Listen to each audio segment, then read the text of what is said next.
अस्सलाम वालेकुम दोस्तों, मेरा नाम आतिका मलिक है और एक बार फिर से आप सबका खुशामदीद है आपके अपने यूट्यूब चैनल आओ सीखे विद आतिका पे।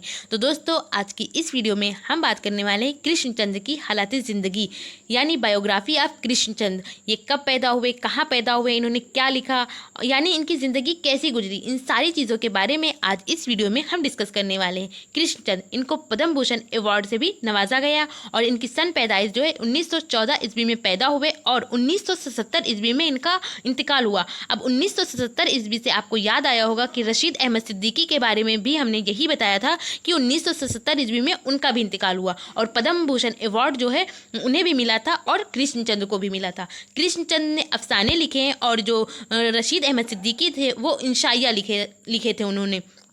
तो कृष्णचंद्र जो अफसाना लिखा है उस अफसाने का नाम है पूरे चांद की रात।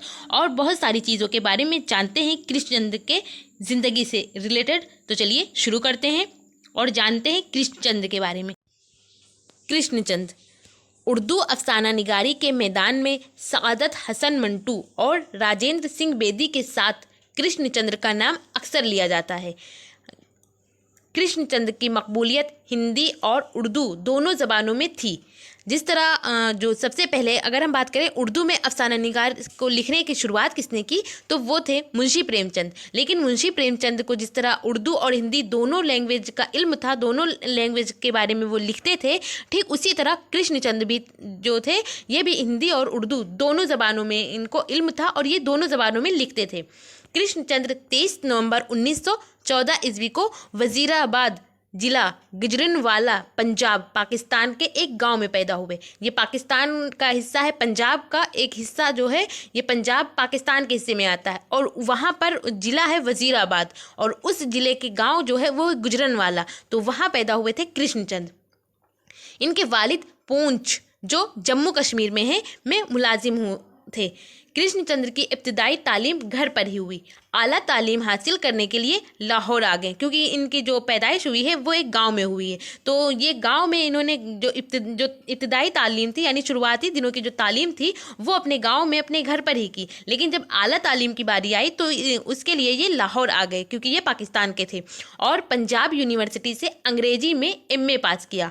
इन्हें शुरू से ही तसनीफ़ व तालीफ़ का शौक़ था, यानी लिखने पढ़ने का इनको शौक़ था।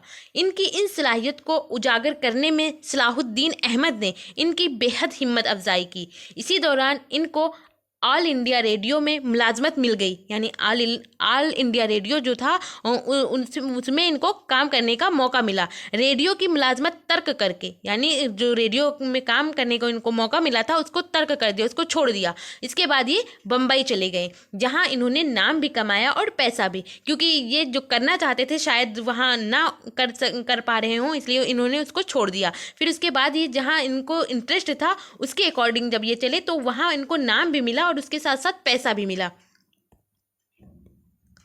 कृष्णचंद्र का शुमार अच्छे लिखने वालों में हो चुका था। बम्बई आने के बाद इन्होंने नावल और कहानियाँ लिखी। इन्होंने अपनी कहानियों का मौजू आम हिंदुस्तानी को बनाया। कृष्णचंद्र ने अफसाने भी लिखे। तलसिम ख्याल इनके अफसानों का पहला मजमुआ है। जो ऑब्जेक्टिव टाइप क्वेश्चन अब पूछे जाने लगे हैं तो उनमें ये आ सकता है कि तलसिम ख्याल का अफसाना ये किसने लिखा, तो ये कृष्णचंद्र ने लिखा। इसके अलावा नगमे की मौत और नज़ारे वगैरह इनके ऐसे मशहूर अफसानवी मजमूए हैं जो तंज व ज़राफ़त का बेहतरीन नमूना है। वो मिजाजन जज्बाती और हुस्न परस्त थे, लेकिन इनको मज़ाह निगारी में भी ख़ास मुकाम हासिल है। कृष्णचंद्र को 1969 में हुकूमत हिंद की तरफ से पद्म भूषण का एजाज़ अता हुआ। यानी आपसे ये भी पूछा जा सकता है कि कृष्णचंद्र को पद्म भूषण कब मिला, तो ये सन भी याद रखिए, ये 1969 में था। और कई अदारों और अंजुमनों के जानिब से इनकी खिदमात का एतराफ़ किया गया। 8 मार्च 1977 ईस्वी को बम्बई में इंतकाल हुआ। ये पैदा हुए पाकिस्तान के हिस्से में लेकिन इनका इंतकाल हिंदुस्तान में हुआ, यानी बम्बई में हुआ। तो इस तरह आज हम लोगों ने जाना कृष्णचंद्र के हालात ज़िंदगी के बारे में। आई होप आपको पसंद आया हो और आपके लिए ये वीडियो यूज़फुल हो। अगर पसंद आया हो तो आप इसे लाइक करिए और अगर चैनल पर पहली बार आए हैं तो चैनल को सब्सक्राइब करके बेल आइकन को ज़रूर प्रेस करिए। और जो भी दोस्त आपके हाई स्कूल में हैं और उन्होंने ऑप्शनल सब्जेक्ट उर्दू लिया हुआ है तो उन तक इसको शेयर भी कीजिए। और आपको ये वीडियो कैसी लगी अपना फीडबैक हमें कमेंट के ज़रिए ज़रूर बताइए। थैंक यू, हमेशा खुश रहिए।